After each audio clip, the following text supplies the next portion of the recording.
19वीं सदी के आखिर में झांझीबार पूर्वी अफ्रीका का एक खास व्यापारिक केंद्र था। इसकी खास जगह ने इसे व्यापारियों और सौदागरों के लिए एक महत्वपूर्ण पड़ाव बना दिया था। यह द्वीप मसालों से भरपूर था, खासकर लौंग, जिसकी वजह से इसे स्पाइस आइलैंड भी कहा जाता था। अरब, फारस, भारत और यूरोप से आए व्यापारियों ने यहाँ आकर अर्थव्यवस्था को और मजबूत बनाया।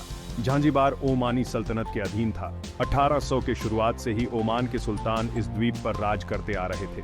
1890 तक अफ्रीकी, अरब, भारतीय और यूरोपीय लोगों के मेलजोल से द्वीप की आबादी विविध हो गई थी।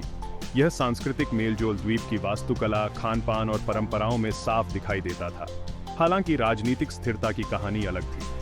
अपना प्रभाव बढ़ाने की चाहत रखने वाले ब्रिटिश साम्राज्य ने 1899 में झांझीबार को अपना संरक्षित राज्य घोषित कर दिया। इस कदम ने सत्ता संघर्ष की पृष्ठभूमि तैयार की। ब्रिटिश सरकार का द्वीप के राजनीतिक परिदृश्य पर खासा प्रभाव था, जिसके चलते अक्सर स्थानीय नेताओं से उनका टकराव होता रहता था, जो उनके प्रभुत्व का विरोध करते थे। तनाव साफ दिखाई दे रहा था। झांझीबार की सामरिक अहमियत का मतलब था कि जो भी इसे नियंत्रित करेगा, उसके पास पूर्वी अफ्रीका की चाबी होगी। इसके कारण कई ऐसी घटनाएं घटी, जिनका अंत इतिहास के सबसे छोटे युद्ध के रूप में हुआ। अगस्त 1896 में सुल्तान हम्मद बिन थुवैनी की मृत्यु ने सत्ता के लिए एक खाली जगह बना दी। दो मुख्य दावेदार सामने आए, खालिद बिन बरगाश और हमूद बिन राशिद।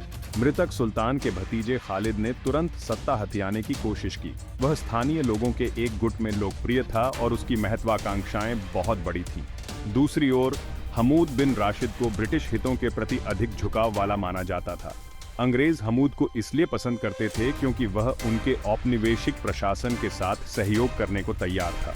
निष्ठा में इस अंतर ने एक नाटकीय संघर्ष की पृष्ठभूमि तैयार की। खालिद ने फुर्ती से काम लिया, खुद को सुल्तान घोषित कर दिया और महल पर कब्जा कर लिया। अंग्रेज खुश नहीं थे। उन्होंने खालिद की हरकतों को अपने अधिकार के लिए सीधी चुनौती के रूप में देखा। ब्रिटिश काउंसिल बेसिल केव ने खालिद को आत्मसमर्पण करने का अल्टीमेटम जारी किया। खालिद ने इनकार कर दिया, अपनी सुरक्षा व्यवस्था मजबूत की और टकराव की तैयारी करने लगा। एक अभूतपूर्व संघर्ष का मंच तैयार हो चुका था। अंग्रेजों को जल्दी से कार्रवाई करनी पड़ी। तनाव बढ़ने के साथ ही उन्होंने अपनी नौसेना को इकट्ठा करना शुरू कर दिया। इस बीच खालिद ने अपने समर्थकों को इकट्ठा करते हुए महल को और मजबूत बना लिया।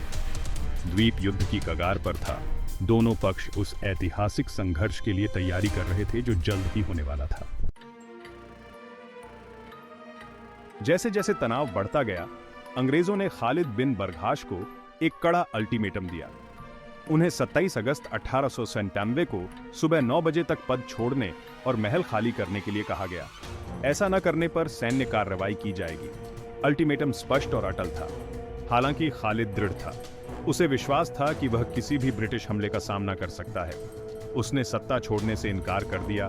2800 सैनिकों और महल के रक्षकों के साथ अपनी किलेबंदी को और मजबूत किया।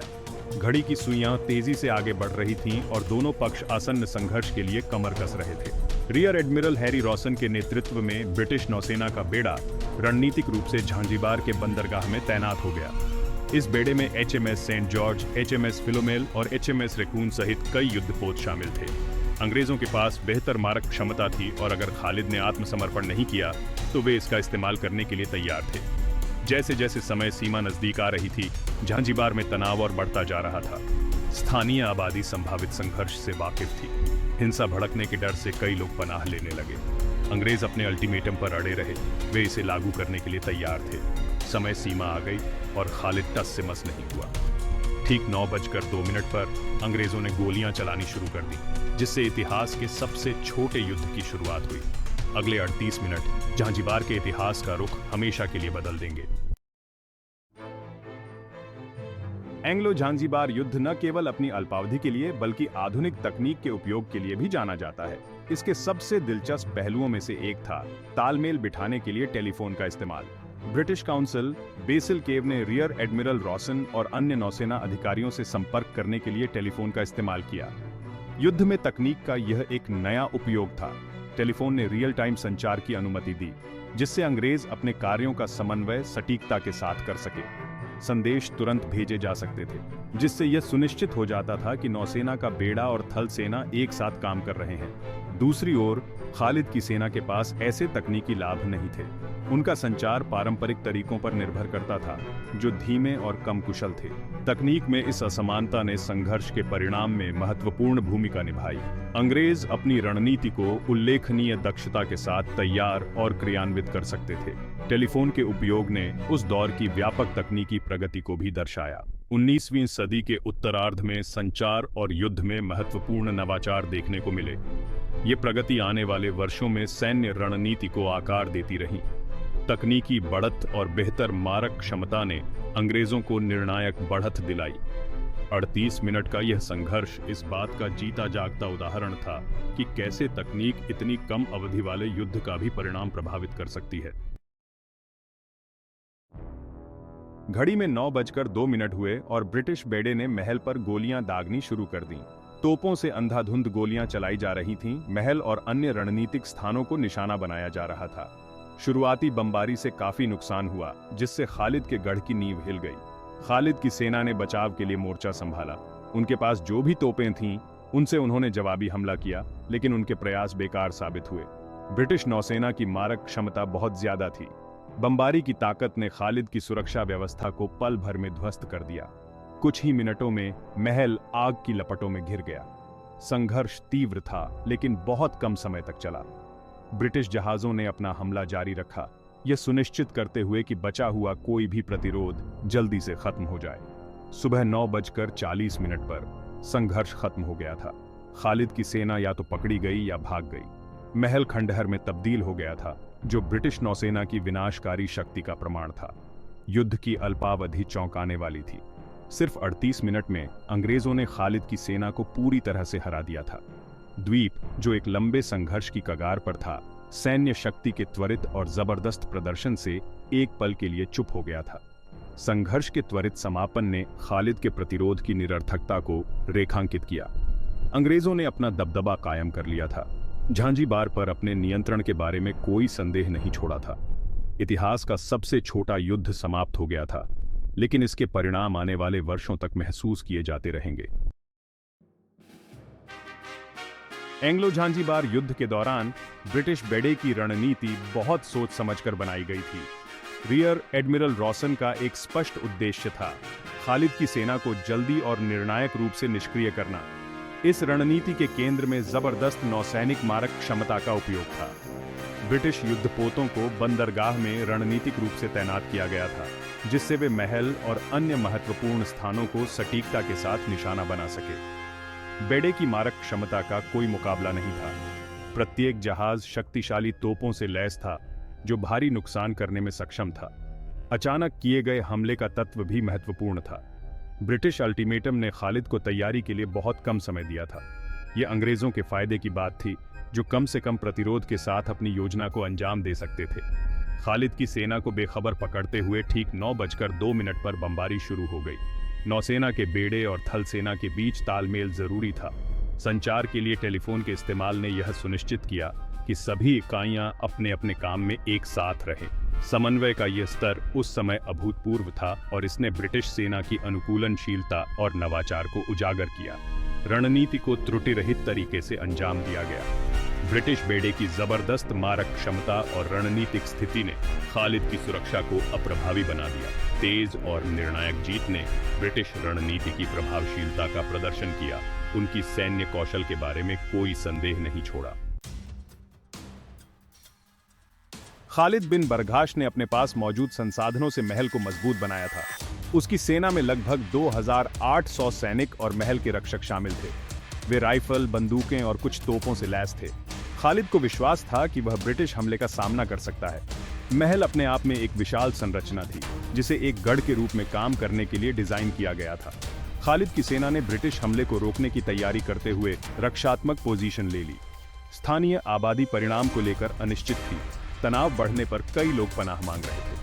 जब ब्रिटिश बेड़े ने अपनी बमबारी शुरू की, तो खालिद की सेना ने अपनी सीमित तोपखाने से जवाब दिया। हालांकि उनकी तोपें ब्रिटिश युद्धपोतों की बेहतर मारक क्षमता का मुकाबला नहीं कर सकी। प्रतिरोध बहादुरी भरा था, लेकिन अंततः व्यर्थ साबित हुआ। लगातार हो रही बमबारी से महल की दीवारें ढह गईं। बमबारी की अफरा तफरी ने खालिद की सेना को दिशाहीन बना दिया।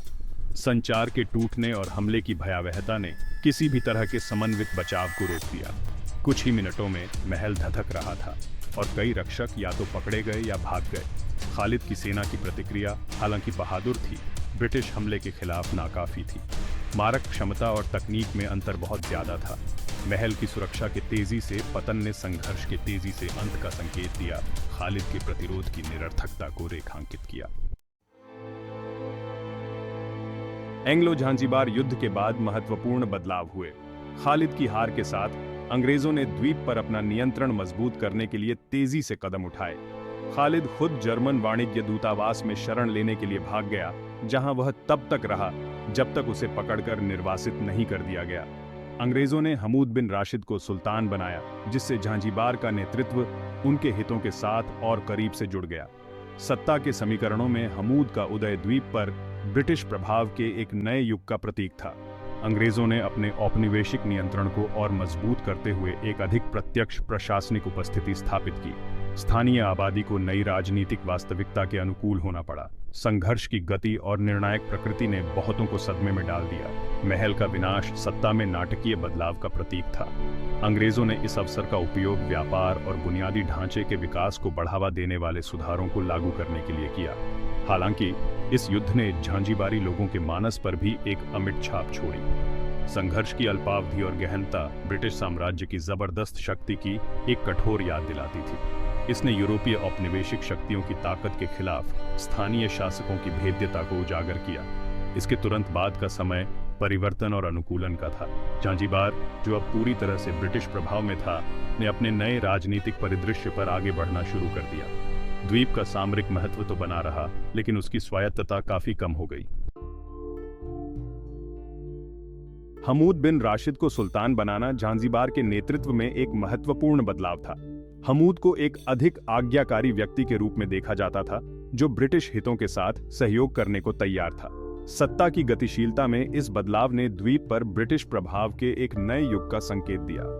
हमूद के शासनकाल की विशेषता ब्रिटिश नीतियों के साथ अधिक तालमेल के रूप में थी। अंग्रेजों ने द्वीप के प्रशासन का आधुनिकीकरण करने और बुनियादी ढांचे में सुधार करने की मांग की।